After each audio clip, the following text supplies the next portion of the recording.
Chers amis, merci d'être sur la matinale Tocsin ce matin et on va commencer, bien entendu, on va parler une nouvelle fois, vous le savez, de nos amis les agriculteurs qui n'ont absolument, à première vue, rien obtenu, absolument rien obtenu. On a l'impression que ce gouvernement continue à temporiser avec son projet de loi d'orientation agricole. Et bien sûr, je vois Thierry Sénéclas qui, qui, qui vient, qui est apparemment d'accord avec moi. En tout cas, merci Thierry Sénéclas d'être là. Comment allez-vous, Thierry?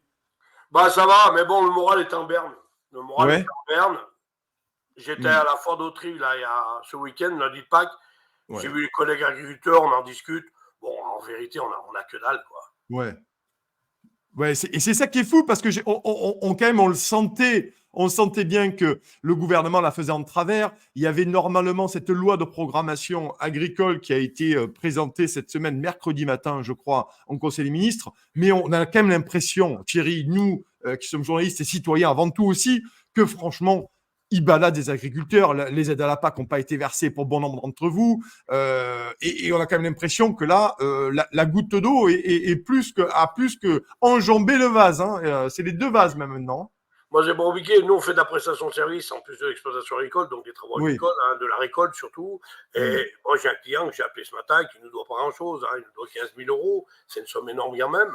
Et ben, Ouais. il m'a dit, Thierry, bah, écoute, pour le moment, je n'ai pas reçu ma PAC, on a encore d'autres clients dans cette situation qui n'ont pas reçu la PAC 2023, qui est versée en fin d'année, donc on est en 2024, on est au mois d'avril, alors que ce sont des gens qui ont engagé des travaux dès l'année, je dirais, 2022 pour les récoltes Mm. 2023. Dès Mm. 2022, ils ont engagé du carburant, des frais, des semences, des machins, et n'ont Mm. toujours pas reçu leur PAC.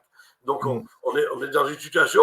Or, et en plus des cours qui se sont cassés la figure, on est dans Mm. une situation totalement ubuesque. J'avais l'expert comptable il y a une demi-heure au téléphone qui me dit Thierry, il faut penser à la TVA du troisième trimestre.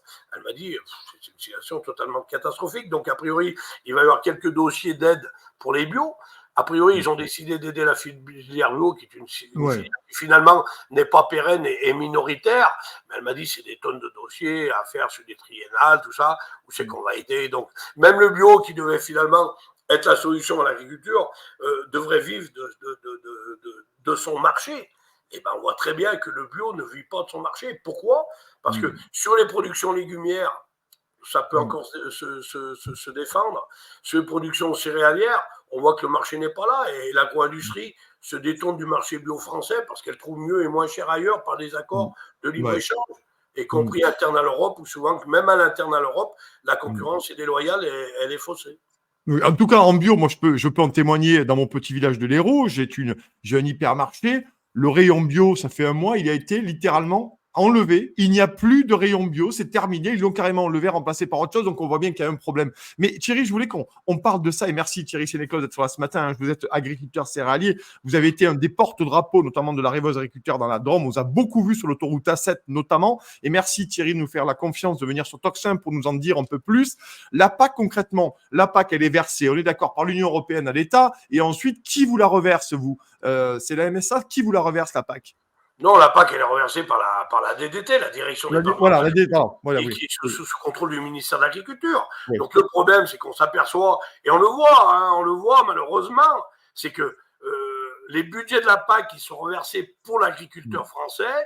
souvent sont, je pense, en partie autoconsommés par l'administration agricole autour de tout ce système. Parce que moi, j'ai eu encore aussi, il y a quelques jours, une dame à la DDT qui prenait sa retraite, qui était une dame qui était remarquable. On a vu quelques affronts au début parce qu'elle avait un caractère fort et je l'ai aussi. Mais Ouais. finalement, Mm. je l'ai félicité et remercié pour son départ à la retraite parce qu'elle méritait. C'est une dame qui était très Mm. ancrée sur les fondamentaux et tout ça. Et même elle disait de toute façon qu'ils n'avaient plus de lisibilité, elle nous souhaitait bien du courage parce que si vous voulez, on est enseveli dans une administration obsolète et obèse, où c'est que Mm. tout le monde. Il y a plus de fondamentaux, si vous voulez. Il y a plus de Ouais. logique, il y a plus de bon sens. Donc tout Mm. le monde crée sa petite histoire et Mm. si vous voulez, quand les subventions arrivent aux agriculteurs, il n'y a plus forcément d'argent dans les caisses. Je le crois.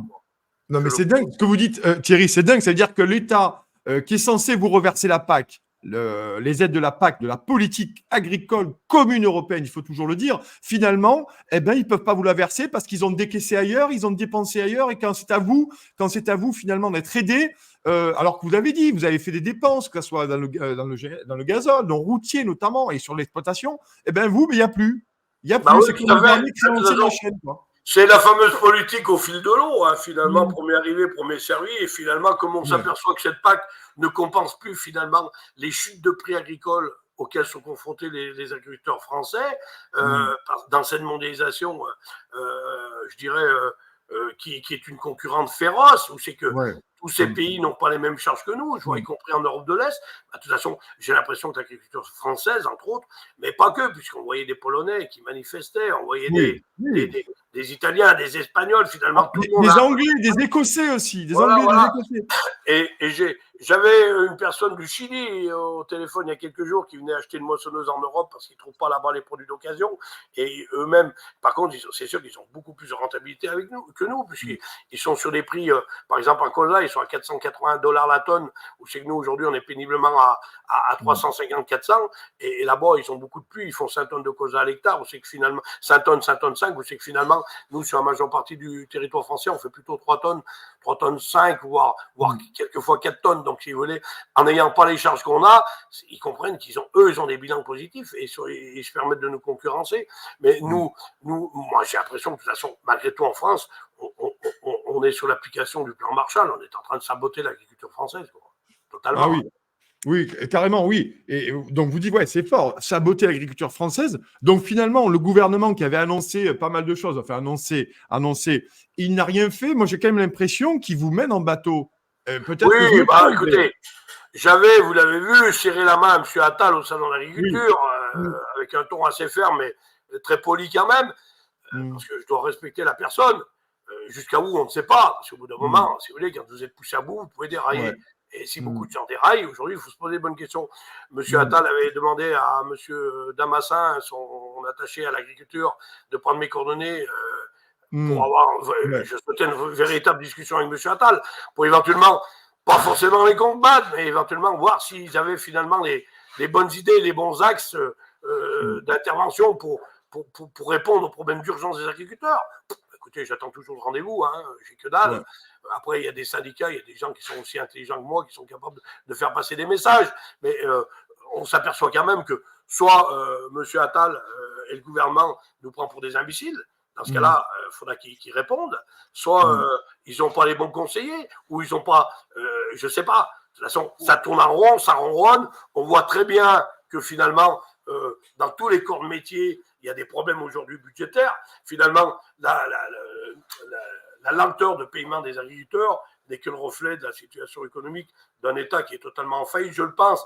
Bon, après, voilà, c'est un axe plus général. Vous connaissez la dette de la France. oui. Aujourd'hui, Mm, on paye un tas de gens. Les socialistes avaient voulu une société du tertiaire, on l'a. On n'est pas mm, dans le tertiaire, on est dans la glaise. Il y a plein de sociétés, de métiers nouveaux, parallèles, satellites, qui sont là mm, pour accompagner les gens. Ces gens-là, ils nous chargent la barque et nous, on peut plus ramer pour faire avancer la barque. Les mm, producteurs, les industriels, l'artisanat sont écrasés sous une tonne de charges, de contraintes, ouais. qui finalement est en train de foutre notre économie par terre. Si M. Le Maire, ministre de l'Agriculture, ministre de l'Économie, n'a pas compris, c'est grave. C'est grave Mm. d'avoir des ministres d'aussi piètre qualité qui nous dirigent, quoi. Ouais. Et surtout que vous, les problèmes sont entiers. On va en parler. Il y a eu des manifestations encore à Rodez, notamment il y a quelques jours, à Guingamp, à Orléans. Il y a eu des opérations aussi à Nîmes. Dans plusieurs villes de France, on voit que la colère est toujours là. Et même, j'ai envie de dire qu'elle est encore plus forte qu'il y a 2 mois en arrière parce que rien n'a été tenu, rien n'a été mis sur la table. Manifestement, on continue. On parlera après les accords de libre-échange, Thierry, et merci d'être là ce matin. Finalement, on a quand même l'impression que si ça repart, ça risque de faire très mal. Enfin, c'est du moins ce que je lis ça et là et que j'entends ça et Écoutez, là. moi, comme je l'ai dit, je suis peut-être une grande gueule, et tant mieux, Mm. c'est mon père qui m'a fait, et mon père, pour moi, c'était un dieu, il est parti le 24 décembre. Ouais. Euh, on s'est forgé par le travail, on est né dans le travail, dans le monde, on a Ouais. construit nos fermes. Mm. On a, moi, j'ai fait aussi un peu d'industrie à côté, tout ça. J'ai un parcours qui est plus atypique que certaines personnes, mais mes pieds restent entrés dans la terre. J'étais dans une pelle il y a 2 jours pour étirer de la terre dans les champs de mon frère, et je suis avec lui tous les jours dans l'administration. Et on aurait besoin d'être aidé ou d'être allégé, parce que je ne vous cache pas que on a de la peine et on n'y arrive plus. Et c'est ce que me disent tous les collègues, c'est ce que me disent beaucoup de jeunes agriculteurs. Eux, ils voyaient le métier d'agriculteur en tant qu'agriculteur, ils ne voyaient pas comme machine administrative.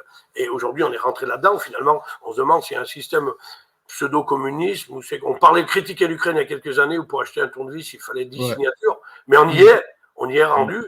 Et moi, je veux dire, là, vous me voyez plutôt en tant que philosophe. Ouais. Vous voyez plutôt en tant que philosophe. Je suis souvent sur les fronts avec Maguire pour aller défendre les vrais problèmes. Et vous disiez, la colère est toujours là. Oui, la colère est toujours là. Moi, ce que j'ai peur, c'est que la colère se transforme en haine. Et ça me gêne un peu de parler comme ça, mais je vais vous dire que je suis en train de me poser certaines questions. Il y a des gens qui sont aujourd'hui en tête de liste européenne qui m'ont rappelé pour que je monte sur les listes avec eux. Je me pose des questions. Je me pose des questions si les partis politiques qui sont aujourd'hui au pouvoir ou dans la contestation sont finalement des lignes majoritaires compte tenu de l'opposition que risque d'avoir aux élections européennes. Je me demande si l'état d'urgence décrété par rapport aux attentats n'est pas encore un pré-mobile pour décaler des élections européennes finalement vers une période plus estivale où c'est que les gens n'iront pas voter, seront en jour, seront en vacances ou ailleurs. Tout ce système démocratique m'inquiète tant il est finalement peu représentant de la vie du peuple. Et je tourne à la politique, mais voilà, donc la colère des agriculteurs. Je vous dis, moi, ce qui m'inquiète en tant qu'agriculteur, c'est qu'on n'est pas entendu, on n'est pas écouté. Pourtant, il semble qu'on est essentiel dans les territoires, dans l'économie locale. On est essentiel dans la nutrition des gens, la bonne nutrition, contrairement à ce qu'on nous croit. On essaie de nous faire croire, on va produire mieux. Moi, je pense que ça fait des années qu'on produit bien. Arrêtez de mettre les agriculteurs en position d'intoxiqueurs de la planète, pollueurs. Et ça, on n'est pas entendu. Et quand on ne va pas être entendu, vous savez, je vous le dis, moi, je suis un homme qui est toujours positif, qui a envie de faire des choses, même j'ai passé les 60 ans il y a quelques mois. Et on se pose des questions, justement. Moi, je sens la révolte. On met les deux mains sur la soupape de la cocotte minute, mais tout par un coup, ça va tout voler en éclats. D'ailleurs, vous n'êtes pas le seul à le dire. Hein. J'ai un article sous les yeux sur RMC, un certain Didier Giraud, qui est agriculteur, qui disait que prévient que les manifestations vont être de plus en plus violentes et que le mouvement très sympathique et très populaire, je cite toujours, du mois de décembre est en train de donner place à quelque chose de beaucoup moins sympathique. Finalement, les manifs devraient être plus violentes et plus dures puisque le gouvernement ne fait rien concrètement. Parce que là, on voit bien que quand on prend les gens pour des imbéciles et qui sont dans la difficulté et qui n'arrivent plus à s'en sortir, les témoignages sont glaçants.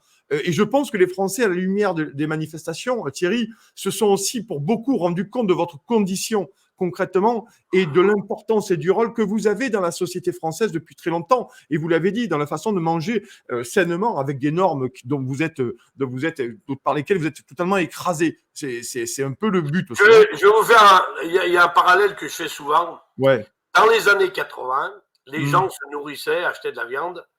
Le maïs était aussi cher qu'aujourd'hui, qui servait à engraisser les bovins. La viande aux producteurs était aussi chère qu'aujourd'hui. Le maïs était de l'ordre de 1400, 1500 francs la tonne, donc 200 € les doigts d'Andé. Aujourd'hui, il est plutôt à 170. La viande était aux alentours des 32 francs le kilo, la belle viande. Aujourd'hui, est à 5,50 € le kilo, donc on est toujours à peu près pareil. Elle est à 5,50 € le kilo, alors qu'elle était à 32 francs. Vous calculez, c'est à peu près les mêmes ordres d'idées. Et les maïs servaient à engraisser les bovins, et les gens savaient acheter de la viande à 25, 30 francs, à 35, 40 francs le kilo. Voilà. C'est-à-dire que la part du boucher faisait très peu. Aujourd'hui, le gouvernement qui est le premier à attaquer, et non pas les industriels toujours, ou les artisans ou les commerçants, a greffé des charges dans toute la filière. Et ces charges se multiplient, s'accumulent. Aujourd'hui, on a des produits qui sont des produits de la nutrition, les matières premières agricoles, qui sont finalement matière première souvent transformée, parce que pour moi, une viande, c'est pas une matière première, c'est un produit transformé. Une céréale n'est pas une matière première, c'est un produit transformé, issu de 12 mois de travail, dans lequel on a mis des engrais, du travail, des heures et tout ça. Donc, et on a toujours mis ces produits agricoles, finalement, à la botte du produit transformé, mais aujourd'hui, toute la filière est grevée de charge et on arrive au bout à un produit qui ne peut plus se vendre. Aujourd'hui, le maïs et l'amidon, qui est principalement fait par quelques groupes agro-industriels, aux alentours de 1 600 € la tonne. On paye le maïs 150 € la tonne. Quand on faisait du maïs à 200, à 32 francs, à 1 500 francs la tonne, c'est-à-dire plus de 200 €, à l'époque, en 80, ce maïs nourrissait des bêtes, les gens achetaient de la viande. Aujourd'hui, le maïs fait du bioplastique. 80% du maïs part dans le bioplastique. C'est-à-dire, je pense que le bioplastique est aux alentours des 35 à 40 000 € la tonne, mono, et on paye plus le maïs aux producteurs. Chercher l'erreur. Il y a un problème. Les gens vont se révolter. Parce que c'est vrai qu'il y a des gens qui remplissent mal leur chariot, avec beaucoup de Coca-Cola, de saloperies, tout ça.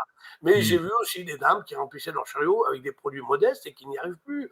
Je veux dire, qu'est-ce qui se passe? On est dans un pays, on parle des droits de l'homme, on parle des droits des libertés, fraternité, égalité. Les gens ne peuvent plus se nourrir. On est en train de donner des leçons de morale à la planète entière.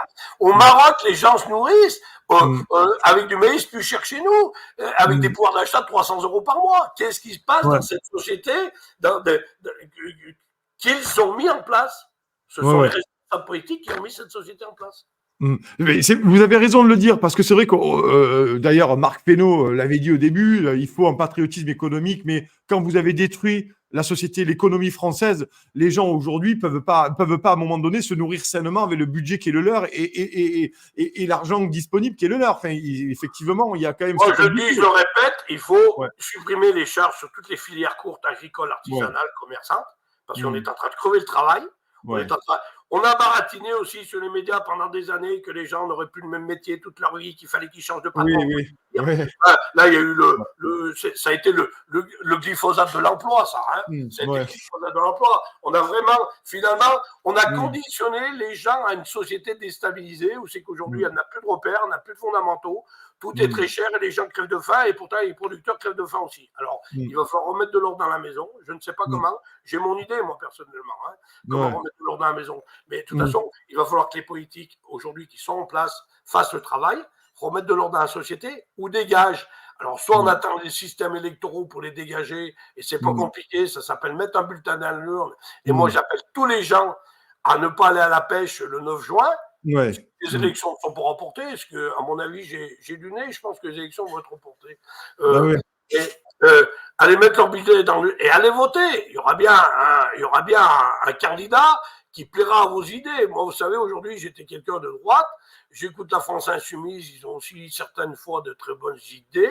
J'écoute les communistes, ils ont de très bonnes idées. Il va falloir un rassemblement du peuple autour des idées. Moi, j'appelle Marine Le Pen et Jordan Bardella et Marion Maréchal à se réunir en liste unique. J'appelle la France Insoumise aussi parce que souvent on a des idées qui se rejoignent. Aujourd'hui, il y a vraiment des gens qui gagnent trop d'argent en faisant pas grand-chose, et il y a trop de gens qui bossent, qui ne gagnent plus leur vie en travaillant comme des cons. Il va bien falloir qu'à un moment ou de l'autre, on remette les pendules à l'heure, et moi j'invite le gouvernement actuel, donc de M. Macron, Attal, Le Maire, à se pencher sur les bonnes questions, mais arrêtez d'amuser la galerie, parce que le problème, c'est que ça va partir en live, on va passer de manifestations pacifiques à des manifestations colériques, où c'est que la haine risque de l'emporter. Et moi, je vous dis clairement, si on n'a pas des réponses ne serait-ce que sur la MSA, c'est pas compliqué de comprendre qu'un agriculteur ne peut pas payer 2 à 3 fois son salaire en cotisation sociale, surtout dans des périodes de trésorerie où c'est que la trésorerie est morte. Si le gouvernement n'est pas capable de prendre un décret, ça prend 10 minutes de prendre un décret en disant on envoie à la direction nationale des MSA la baisse des cotisations plafonnée à hauteur 2, voire une suspension des cotisations, parce que de toute façon, quand un corps de métier fait 80 heures par semaine et non pas 39 heures pour sortir son casse-croûte, je pense qu'il a déjà largement cotisé à la société. Donc, arrêtez de raqueter vos paysans, revoyez les cotisations de mutualité sociale, ça sera premier geste qui est simple, il n'y a pas besoin d'aller à Bruxelles pour ça. Bruxelles, c'est pas lui qui cotise les cotisations sociales, c'est la France qui calcule les cotisations sociales selon des choses qui ont été votées par l'interprofession, par les syndicats, entre autres. syndicats entre guillemets, souvent je dis complices, entre autres la FNSEA, on le voit très bien aujourd'hui d'ailleurs. Aujourd'hui, on n'entend plus parler de M. Rousseau, on n'entend plus parler d'action, on nous amuse. Les discours génériques, il n'en faut plus. Il faut s'attaquer au fond. Réduction des cotisations MSA avec effet rétroactif.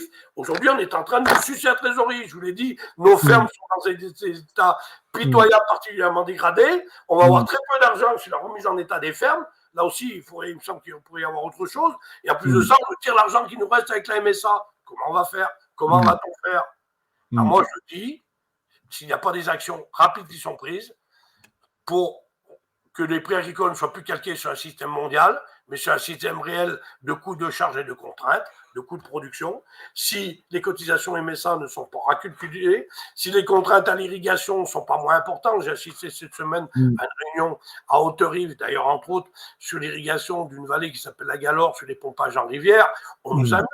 Pour 350 000 mètres cubes d'eau, alors qu'il tombe des millions de mètres cubes sur les mêmes bassins versants, on est en train de nous parler d'études et de coûts qui vont coûter 3, 4, 5, 10 millions d'euros. On est fou. Il y a des études qui ont coûté une fortune, des remises, des adaptations pour 350 000 mètres cubes, alors qu'on regarde passer 20 millions de mètres cubes qui vont à la mer.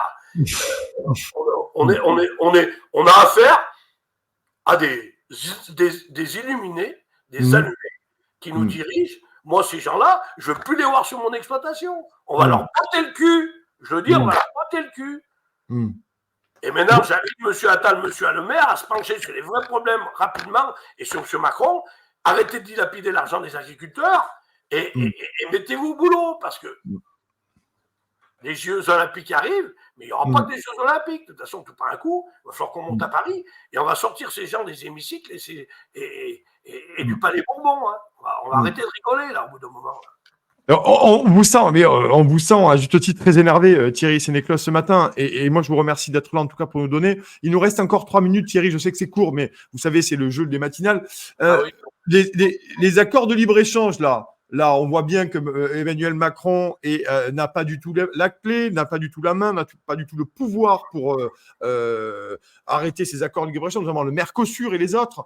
Là aussi, c'est pareil. Il y a beaucoup de déclarations d'intérêt et d'intention, mais finalement, on voit bien qu'ils n'ont pas la main. Et est-ce qu'ils ont envie? Parce que la question de fond, c'est est-ce qu'ils ont vraiment envie de remettre en cause ces accords de libre-échange aujourd'hui? Cette Europe qui a été contestée en 95, puisque les votes avaient rejeté l'Europe de l'ordre de 55%. Oui, en 2005 pour Lisbonne, pour le Conseil constitutionnel.